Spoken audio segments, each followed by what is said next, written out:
Student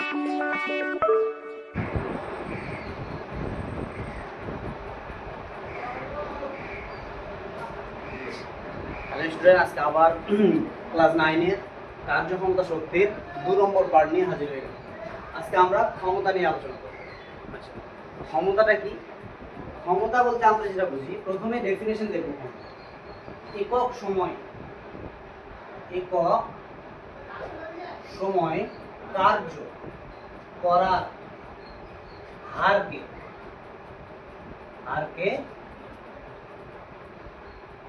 ক্ষমতা বলে। কি বললাম? একক সময় কার্য করার হারকে ক্ষমতা বলে। একটা জিনিস এখানে তোমাদের বলি। আচ্ছা, হার মানে কি? হার বলতে বোঝায় যে কোনো জিনিসকে সময় দিয়ে ডিভাইডেড। এখানে যে কোনো জিনিস বলতে কার্য বুঝিয়েছে, কার্য করার হার, তার মানে কার্যটাকে সময় দিয়ে ডিভাইডেড হবে। তাহলে কার্যকে যদি সময় দিয়ে, হার মানে হচ্ছে সময় দিয়ে ডিভাইডেড। হার মানে কি? সময় দিয়ে ডিভাইডেড। আচ্ছা, এটা যদি আমি কার্যটাকে যদি সময় দিয়ে ডিভাইডেড করি, আচ্ছা, আর ক্ষমতার যে এককটা, ক্ষমতাকে আমরা পি দ্বারা ডিনোট করব, পি। তাহলে আমরা এখানে পেলাম যে পি ইকুয়াল টু একক সময় কার্য করার হারকে, কার্য মানে কি ডাব্লিউ, আমরা আগের দিন পড়েছি, আর হারকে বলতে টি দিয়ে ভাগ। তাহলে এটাই হচ্ছে ক্ষমতার গাণিতিক রূপ। তাহলে কি বললাম? একক সময়ে কার্য করার হারকে, সময়টা যদি একক হয়ে যায়, যখন সময় একক মানে টি যখন সমান, টি ইকুয়াল টু যখন একক এক, তখন পি ইকুয়াল টু ডাব্লিউ। তার মানে দেখো, ক্ষমতা আর কার্য দুটাই সেম। কখন? যখন টি ইকুয়াল টু সমান। এটা হচ্ছে দুটাই সেম। তো একক সময় কার্য করার হারকে আমরা ক্ষমতা বলছি। এটা তোমাদের জানিয়ে দেবো। আরেকটা আমরা দেখেছিলাম, দেখো তো, আরেকটা টপিক দেখেছিলাম। কি দেখেছিলাম? যে ডাব্লিউ ইকুয়াল টু কি হচ্ছে? বল ইন্টু সরণ। সরণকে আমরা ডি দিয়েছিলাম। সরণ, বল ইন্টু সরণ। তার মানে এখানে ডাব্লিউ এর জায়গাতে আমরা এফ ইন্টু ডি দিতেই পারি। তাহলে এখানে যদি এফ ইন্টু ডি দিয়ে দিই, তাহলে পি ইকুয়াল টু ডাব্লিউ এর জায়গাতে কি দিব? F into d, F into d by t. আচ্ছা, পি ইকুয়াল টু কি পেলাম? একটা এফ পেয়েছি, এটাকে তো আমরা এভাবে লিখতে পারি, ইন্টু ডি বাই টি লিখতে পারি না? আচ্ছা, ডি মানে কি? ডি মানে হচ্ছে সরণ, আর টি মানে হচ্ছে সময়। তাহলে উপরে হচ্ছে সরণ আর নিচে হচ্ছে সময়। তাহলে সরণ বাই সময়, এটা কার সাথে সমান হয়? বেগের সাথে। আমরা জানি সরণ বাই সময় কার সাথে সমান? বেগ। আর বেগকে আমরা কি দ্বারা ডিনোট করি? বেগকে আমরা ভি দ্বারা ডিনোট করি। সরণকে আমরা যদি ডি দিয়েছি, এখানে যদি ডি দিয়েছি, এটাকে যদি টি দিয়ে দেই, তাহলে দেখো ডি বাই টি এটা কার সাথে সমান? বেগের সাথে সমান। সরণ বাই সমানটা বেগের সাথে সমান হচ্ছে। তাহলে এখানে আমি বেগ লিখতে পারি। তার মানে কি দাঁড়াচ্ছে? যে P equal to F into D, sorry, F into V, যেখানে ভি হচ্ছে সরণ। তাহলে কার্য মানে ক্ষমতার আমরা দুটো সমীকরণ পেলাম। এটা হচ্ছে এক নম্বর, W equal to P equal to W by t, এটা হচ্ছে মেন, যেটাকে আমরা বলছি একক সময় কার্য করার হারকে ক্ষমতা। আর দ্বিতীয়, ডাব্লিউ ইকুয়াল টু আমরা এফ ইন্টু ডি জানি। তাহলে এখানে আমি এফ ইন্টু ডি ডাব্লিউ এর জায়গাতে বসাতে পারি, টি আছে। তাহলে পি ইকুয়াল টু দিলাম, পি ইকুয়াল টু এফ কে আমি আলাদাভাবে লিখেছি into d by t. D by t মানে কি? ডি হচ্ছে সরণ, টি হচ্ছে সময়। তাহলে সরণ বাই সময় কার সাথে সমান? বেগের সাথে সমান। তাহলে এই সরণ বাই সময়ের জায়গাতে বেগ বসতে পারে। তাহলে এটা হচ্ছে 2 নং সমীকরণ, আর এটা হচ্ছে 1 নং সমীকরণ। এই যে এই সমীকরণগুলো কেন বলছি আমি, এই গাণিতিক রূপগুলো, এগুলো থেকে অঙ্ক আসে তোমার। এই অঙ্ক করার জন্য এই ফর্মুলা আমাদের কাজে লাগবে। তাহলে ক্ষমতা থেকে আমরা দুটো ফর্মুলা দিলাম, P equal to W by T আর P equal to F into V, এই দুটা। এরপর আমরা যে জিনিসটা আলোচনা করবো সেটা হচ্ছে ক্ষমতার একক। ক্ষমতার এককটা দেখি আমরা। তাহলে ক্ষমতার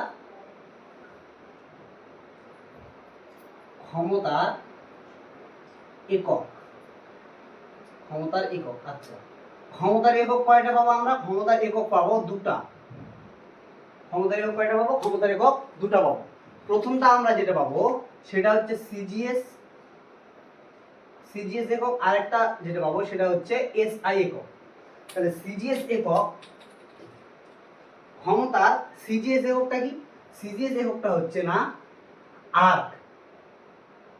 আর্ক পার সেকেন্ড। আর এই এসআই এককটা যেহেতু ক্ষমতা ক্ষমতার সিজি যদি আর আর হয় তাহলে এসআই এককটা কি হবে, জুল হবে।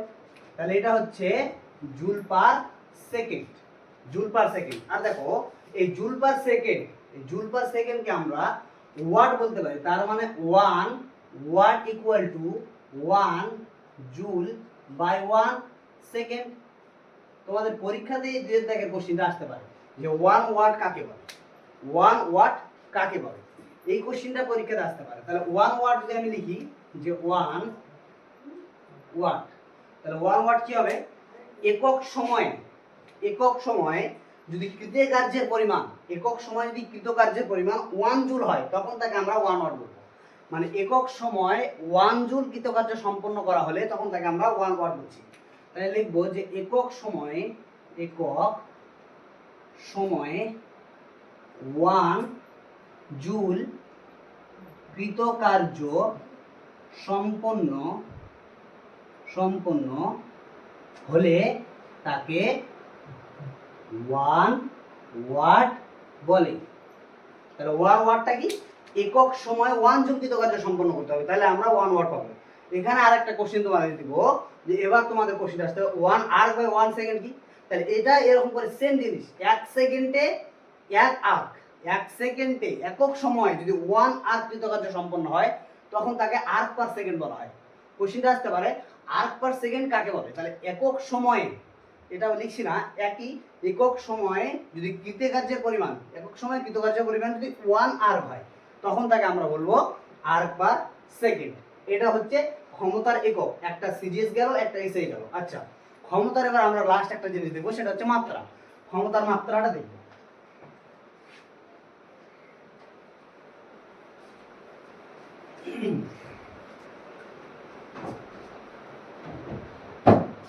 ক্ষমতার মাত্রা, ক্ষমতার মাত্রা। আচ্ছা, ক্ষমতার মাত্রা দেখতে গেলে আমরা ফর্মুলা জানি কি, পি ইকুয়াল টু, ক্ষমতাকে আমরা পি দ্বারা ডিনোট করি, তাহলে পি ইকুয়াল টু কি হয়, ডাব্লিউ বাই টি। তাহলে ডাব্লিউ কৃতকার্যের মাত্রা কত পেয়েছিলাম আমি, কৃতকার্যের মাত্রা পেয়েছিলাম M L square T to the power -2, এটা পেয়েছিলাম। আর টি, টি এর মাত্রা কি, টি বলতে সময়, এটা বুঝিয়েছে। তাহলে পি ইকুয়াল টু লিখতে পারি, কি লিখবো দেখো, আচ্ছা দেখো এই টি এর পাওয়ার রেখে প্লাস হয়ে আছে, প্লাসটা যখন উপরে উঠে যাবে মাইনাস হয়ে যাবে, তাহলে কি পাওয়ারটা পাবো আমরা, M L square T to the power, এই -2 আছে আর একটা মাইনাস, তাহলে মাইনাস মাইনাসে আমি স্টেপ জাম্প করছি, ক্যালকুলেশনে দেখাচ্ছি 2, এটা যদি উপরে উঠে যায় তাহলে কি হয়ে যাবে, ডট দিয়ে, ডট মানে ইনটু আকারে আছে, -1 -1, তাহলে পি ইকুয়াল টু কি পাবো, M L square T to the power minus মাইনাসে প্লাস হবে, দুটা যোগ হয়ে যাবে, এই দুটো সূচক আর এটা হচ্ছে নিধান, দুটো নিধান সেম আছে, তাহলে সূচকগুলো কি হবে, যোগ হবে। তাহলে মাইনাস মাইনাসে প্লাস হবে, কিন্তু মাইনাস হচ্ছে বড় সংখ্যার চিহ্ন যেটা সেটা মাইনাস, তাহলে 2 আর 1 3।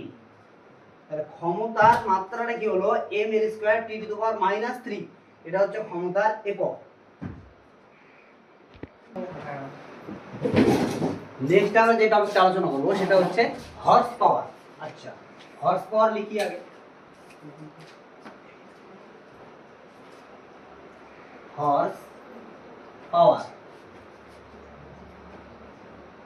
পাওয়ার। আচ্ছা, হর্স পাওয়ারকে আমরা এইচপি দ্বারা ডিনোট করব, এইচপি। আচ্ছা, লিখতে পারি 1 এইচপি মানে 1 horse power equal to 550 pound, 550 pound,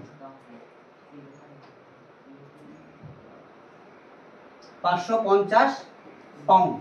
আচ্ছা, 1 horse power equal to 550 pound. তাহলে কি লিখলাম, 1 horse power equal to 550 pound.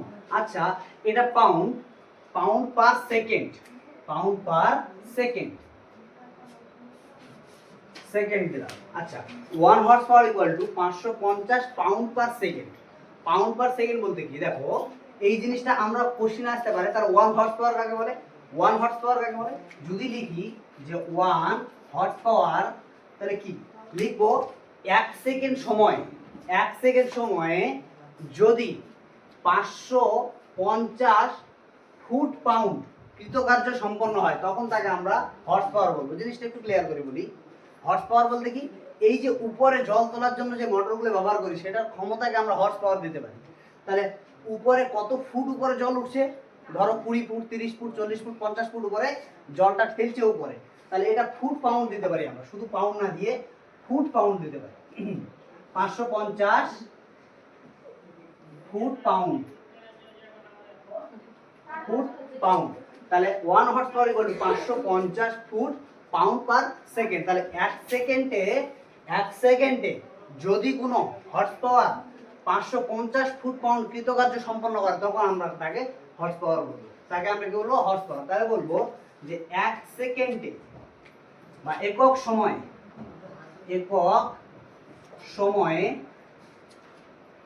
যদি 550 ফুট পাউন্ড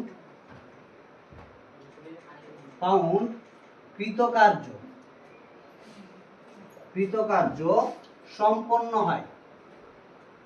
সম্পন্ন হয় তখন তাকে 1 হর্স পাওয়ার বলে।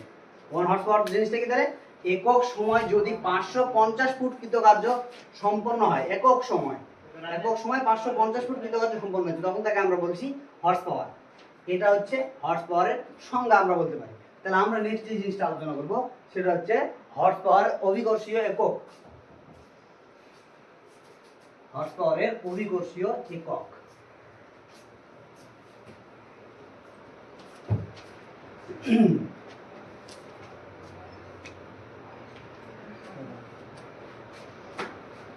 ক্ষমতার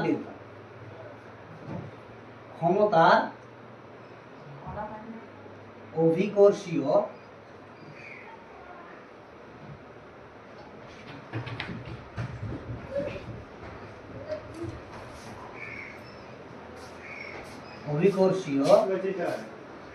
একক। আচ্ছা, ক্ষমতার অভিকর্ষীয় এককটাও দুটো ভাগে ভাগ করতে পারি। কি? একটা হচ্ছে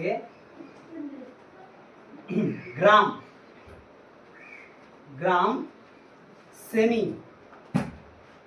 সেমি পার সেকেন্ড।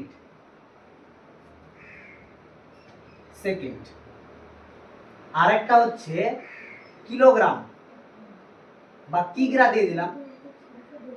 কিলোগ্রাম মানে কিগ্রা মিটার পার সেকেন্ড। আচ্ছা দেখো, এখানে গ্রাম সেমি পার সেকেন্ড আছে। গ্রাম সেমি কিসের একক? সিজিএস একক। তাহলে গ্রাম সেমি পার সেকেন্ড এটা হচ্ছে এককটা কিসের? এটা হচ্ছে সিজিএস একক। আর এখানে দেখো কিলোগ্রাম মিটার পার সেকেন্ড, তার মানে এটা কিসের একক? এসআই একক। এটা যেহেতু বড় একক, এসআই একক। এটা ছিল আমাদের ক্ষমতার অভিকর্ষীয় একক। কি পেলাম? গ্রাম সেমি পার সেকেন্ড, সেটা হচ্ছে সিজিএস একক। আর কিগ্রা মিটার পার সেকেন্ড সেটা হচ্ছে এসআই একক। এটা ছিল ক্ষমতার অভিকর্ষীয় একক। আচ্ছা বেশ, দেখো তোমাদের একটা অঙ্ক নিয়ে আসলাম। বলছি একটি বৈদ্যুতিক, যে থিওরি পড়লাম সেই থিওরির উপর এই যে দুটো সূত্র পেয়েছি, একটা P = W/T আর একটা P পেয়েছি P = F × V। এফটা কি বল আর ভিটা হচ্ছে বেগ, W হচ্ছে কৃতকার্য আর T হচ্ছে সময়, P হচ্ছে পাওয়ার, ক্ষমতা। দেখো কি বলেছে যে একটি বৈদ্যুতিক বাল্বের গায়ে 60 ওয়াট লেখা আছে। তাহলে বাল্বটি যদি 1 মিনিট জ্বলে তাহলে বাল্বটি কি পরিমাণ কার্য করবে? তার মানে কার্য বলতে কি, আমরা এখানে কার্য পাবো, এই ফর্মুলা থেকে আমরা কার্য পাবো। তাহলে W = কি লিখতে পারি? P = W/T। আমরা কি জানি? আমরা জানি লিখবো, আচ্ছা প্রদত্ত বলে দিয়ে দিই। আগে প্রদত্ত বলে দিই, কি কি আছে সেটা আগে প্রদত্ত দিব।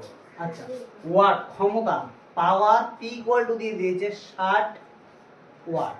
আচ্ছা, T বলে দিয়েছে আমাদের, T হচ্ছে সময় 1 মিনিট। 1 মিনিট = কত? 60 সেকেন্ড। এটাকে আমরা ডাইরেক্ট এরকম না লিখে এরকম করতে পারি যে 1 মিনিট = 60 সেকেন্ড। তার মানে আমি P আর T এর মান জানি। এবার আমরা জানি লিখবো, আমরা জানি P equal to W by T. তাহলে আমার কি চেয়েছে দেখো, বাল্বটি কি পরিমাণ কার্য সম্পন্ন করবে, কার্যকে আমরা ডাব্লিউ দ্বারা ডিনোট করি, তাহলে আমরা এটা করতে পারি W equal to P into T. Ultimately P এর মান কত 60 আর টি এর মান কত 60 সেকেন্ড, 60 সেকেন্ড। তাহলে 6 6 36 দুটো শূন্য এত জুল। তাহলে ডাব্লিউ ইকুয়াল টু কি পেলাম 3600 জুল। তাহলে বাল্বটি যদি 1 মিনিট জ্বলে, কোনো বাল্বের গায়ে 60 ওয়াট লেখা থাকে আর বাল্বটি যদি 1 মিনিট জ্বলে তাহলে কি পরিমাণ শক্তি উৎপন্ন করবে 60 জুল। যদি 2 মিনিট জ্বলে তাহলে সেই হিসাবে 60 এর 120 সেকেন্ডে ডিভাইডেড করব, গুণ করব, এরকম করে আমরা অঙ্কগুলো করতে পারি। এগুলো খুব সহজ আছে, খুব সহজ অঙ্ক আছে, থিওরি বুঝে গেলে অঙ্কগুলো খুব সহজ আছে। এতটুকুই ছিল আজকে তোমাদের ক্ষমতা নিয়ে। ক্ষমতা যতটুকু তোমাদের সিলেবাসে আছে আমি ততটুকু করিয়েছি। যদি ক্ষমতা সম্পর্কে আর কোনো জানার থাকে কমেন্টে বলবে, আমি করে দেওয়ার চেষ্টা করবো।